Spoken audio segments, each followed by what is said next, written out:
Yeah, and Roberta? I'll put Jim in the back there, just behind Roberta. Okay. Thank you.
Welcome to everyone this morning, to those of you here in person and to those of you online.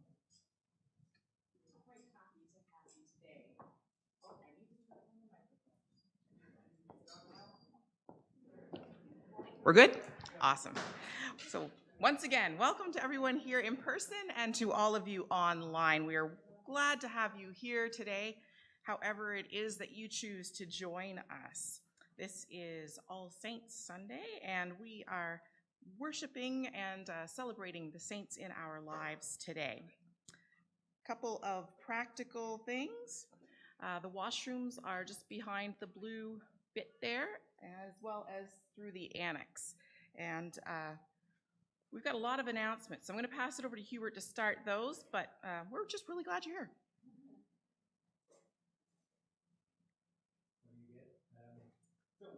Announcements.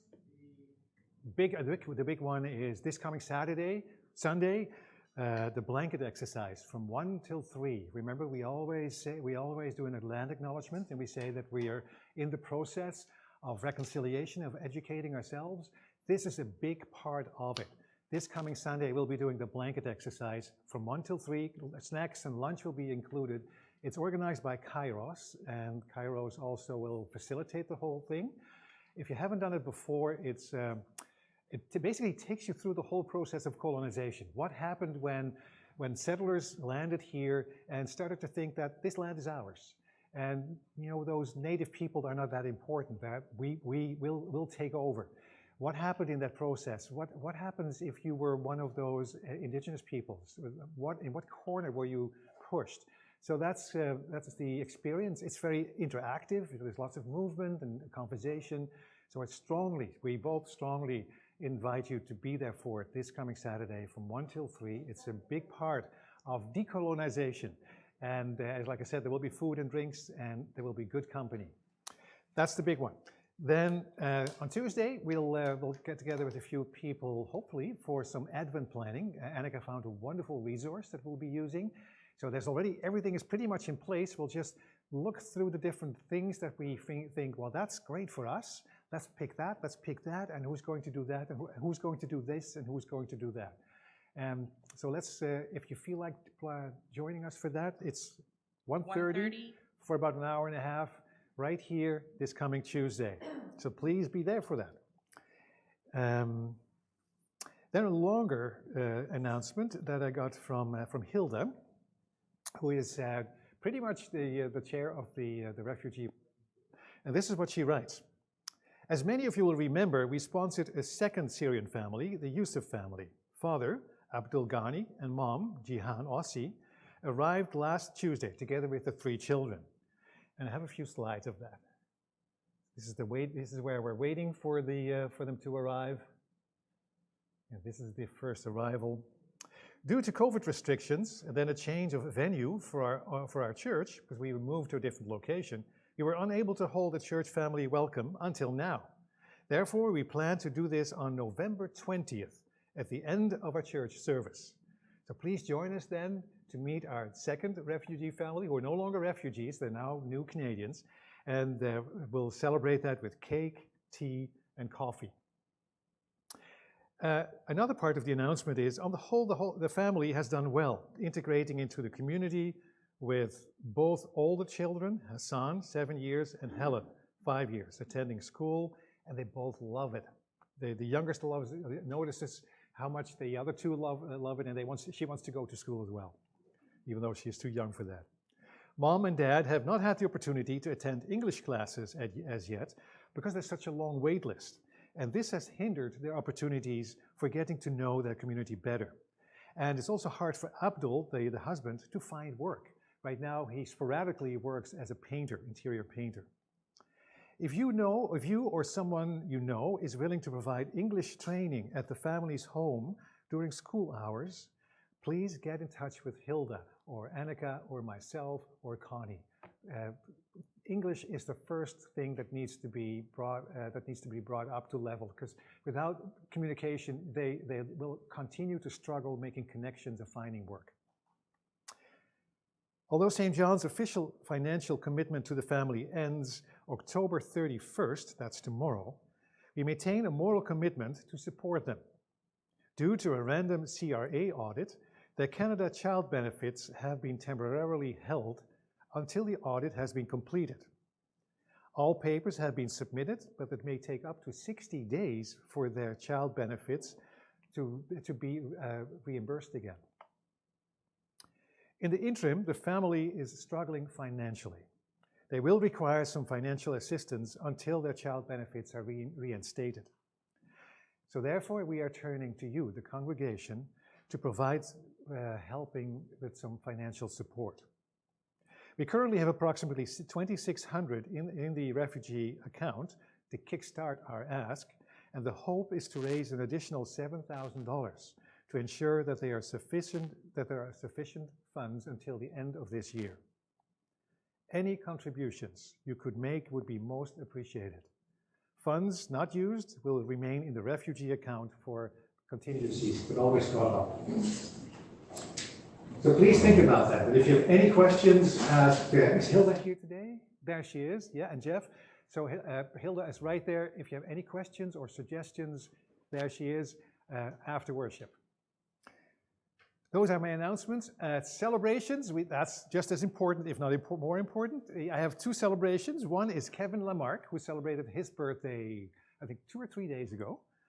And Curtis's, your eldest, will be celebrating his birthday tomorrow. He's a Halloween birthday, the coolest birthday ever. Any other birthdays or celebrations, Margot? It was John's birthday last Tuesday. John's was, there's John, last Tuesday.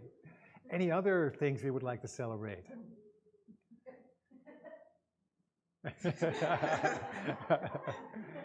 Yeah. Yeah, we're celebrating Halloween tomorrow. And I think I saw some children come in, they're all dressed up. But Sasha is way back there. What? Pokemon back there. Pokemon somewhere in the back. All right, okay. Hopefully it will be just as nice today as it is today. So let's... Happy birthday to you. Happy birthday to you. God bless you and keep you. Happy birthday to you.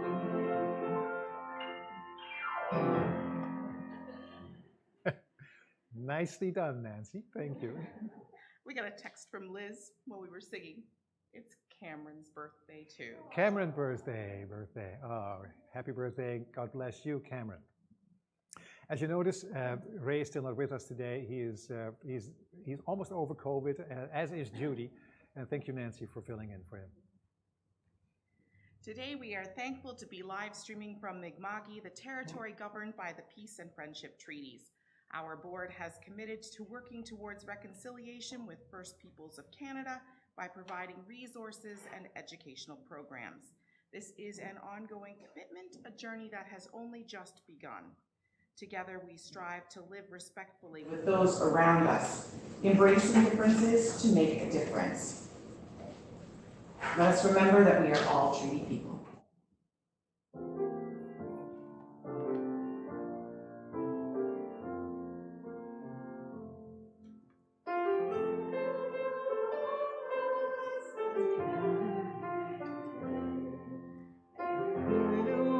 The strength and tide that binds our souls in love and unity to share that.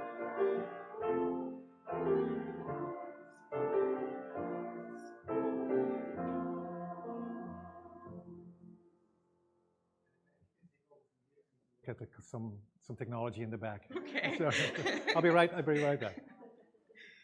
We place the Bible in our midst to remind us that our individual stories are part of a much bigger story, a story that we all share.